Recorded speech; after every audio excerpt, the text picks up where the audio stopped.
Hey guys, it's Paul Beauheart out here in Bangkok, Thailand. It's Friday morning.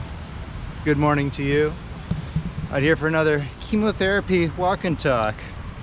Today I'd like to talk about the cost of healthcare in Thailand specifically, but might also apply to your home country, maybe. So cost of living in Thailand, like everywhere else in the world, has gone up. I wouldn't say it's as bad as places in the West. Like in the US, cost of living is pretty bad right now. Hopefully that'll get fixed soon. And I'd say it's at like a crisis level in Canada and Australia, unfortunately.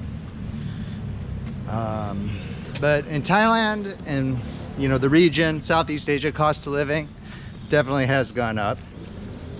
But not quite as terribly as everywhere else in the West.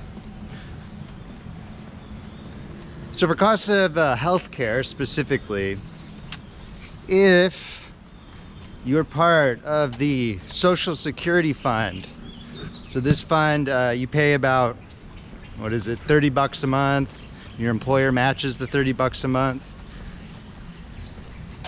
And you can do it if you're an employee of a company in Thailand. It's specifically designed for the private sector.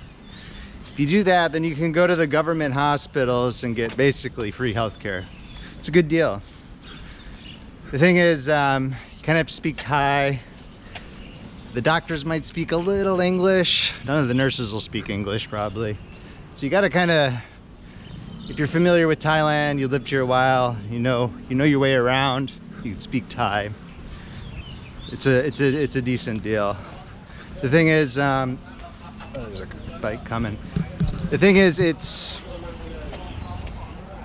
sometimes you have to like wait in line. You gotta kind of wait. There's a queue.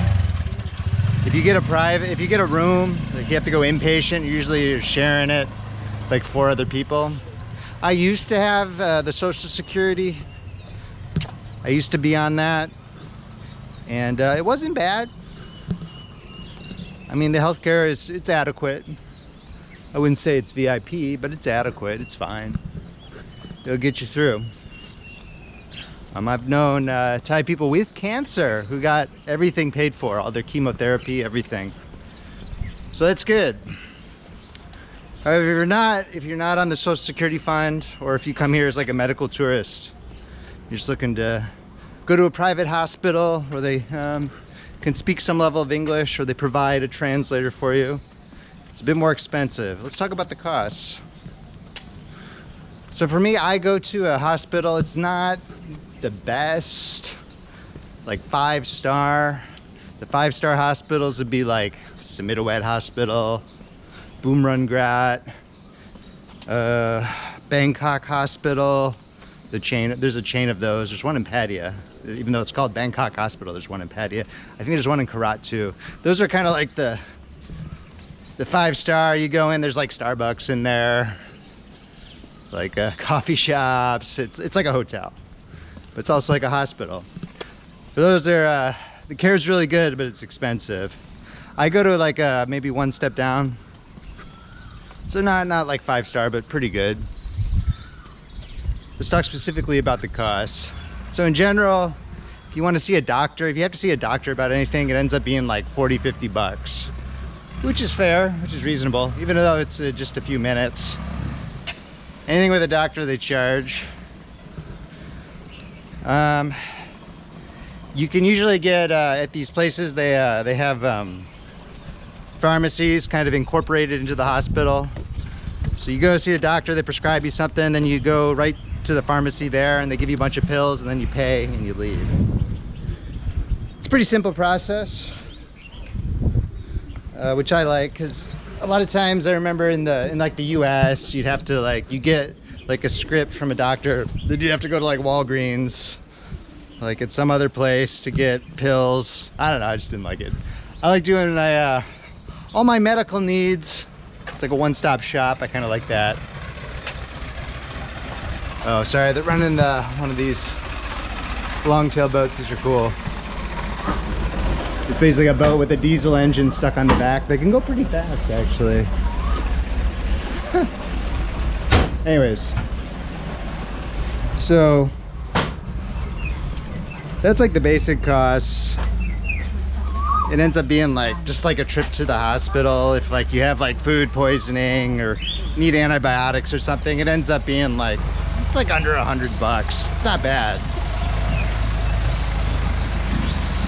I mean, if you go to like one of those little clinics that kind of are in neighborhoods in Bangkok,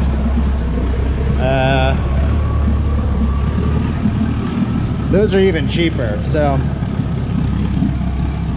it's not bad. Now if you need something more involved, example, I got bit by a dog and I had to get a bunch of rabies shots.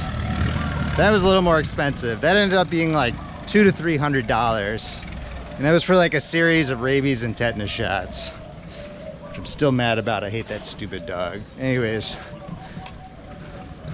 if you need to go inpatient, like if you need to like spend the night in the hospital, it can get pretty expensive. It ends up being like at a decent hospital, it could be like $500 to spend the night for one night in the hospital. So the name of the game is to try and avoid, however you can, going inpatient. Not just because, you know, in general, going inpatient, you know, you end up getting like more sick when you go to the hospital. So all the stuff going around there, all the germs. But you also have to pay, it costs a lot of money. Now, if you have the Social Security fund, it'll cover that. But if you don't, you got to pay up. It's like staying at a really expensive hotel with nurses that give you like bad food.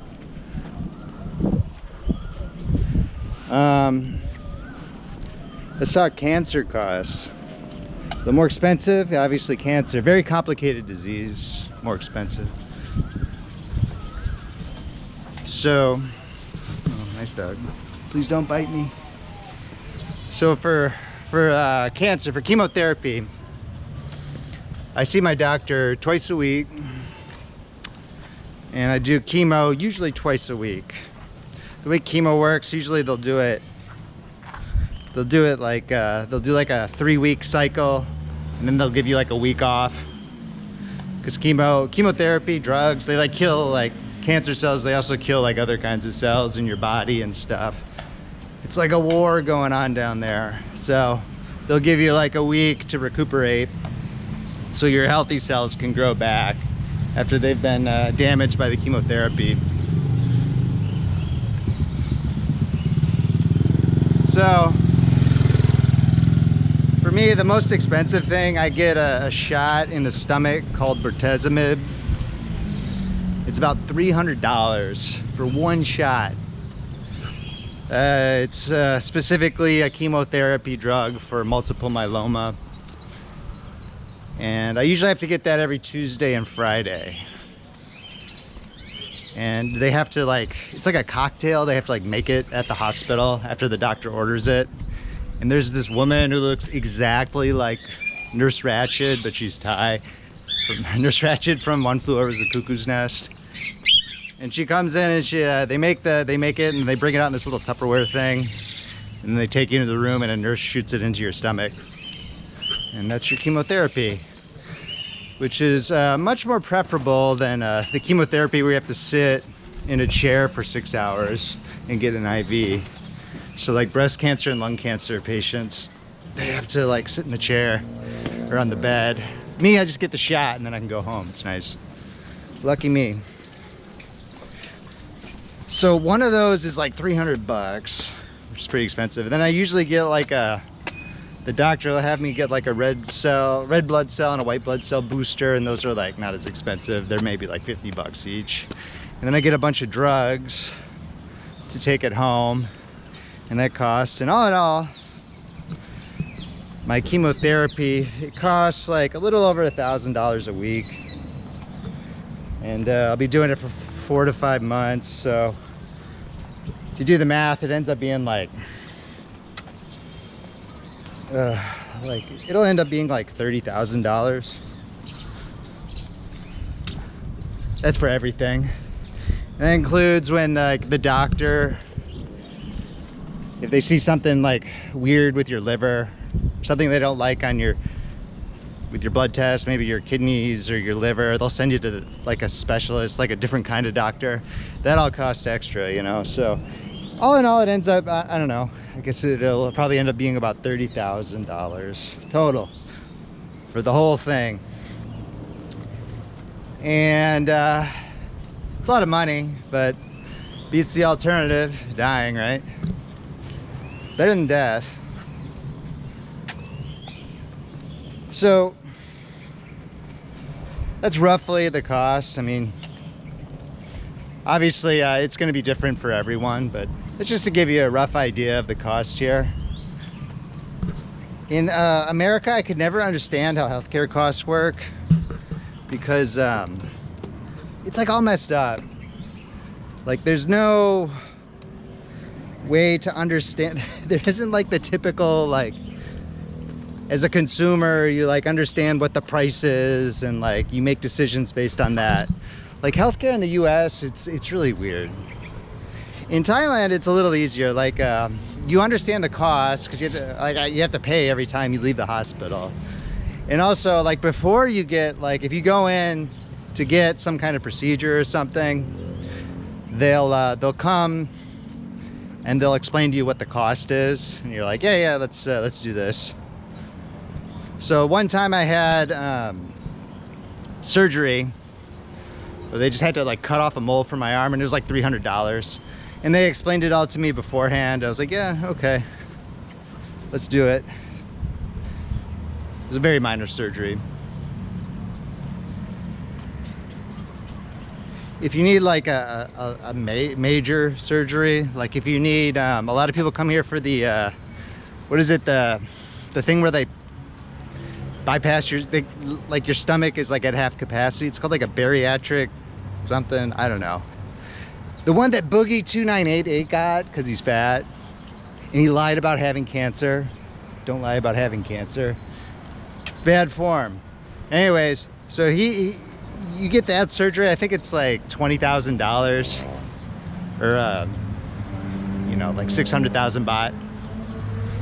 And then if you need like some kind of something with your back, like to fuse your back, like some kind of serious back surgery where they fuse your spine or something, that's like, you know, maybe 1,000,000 baht, $30,000. But you can get those major surgeries done here. I don't know what it costs in the US, it's probably a lot. But the cost in the US, you never can understand. Like, it's so messed up because like for like poor people, they just like show up with their like, you know, they show up to like the ER when their kids have like a cold, you know, and like it gets billed to the taxpayers. And then other people, like, it gets billed to their like health insurance plan, and they don't like understand what the cost is. It's totally messed up. There's no like, or it gets billed to Medicare if you're old, 65 or older. It just gets billed to Medicare. So there's no like incentive to like for you as a consumer to not like abuse the system. I don't know, it's like totally messed up. I don't know, it works better here. I don't know like why it works better in Thailand compared to the US, but it just works better here. Not an expert on like public health policy. But the costs here, they're pretty clear and fairly reasonable. Although it is getting more expensive, like everything else in the world. And wages aren't increasing. Wages have stayed the same, but bills have increased. It's kind of the problem in the whole world, I guess. Anyways, so that's a little bit about healthcare costs in Thailand. Hit me up with a comment if you have any questions. And I'll see you guys next time. This is Paul Beauheart out.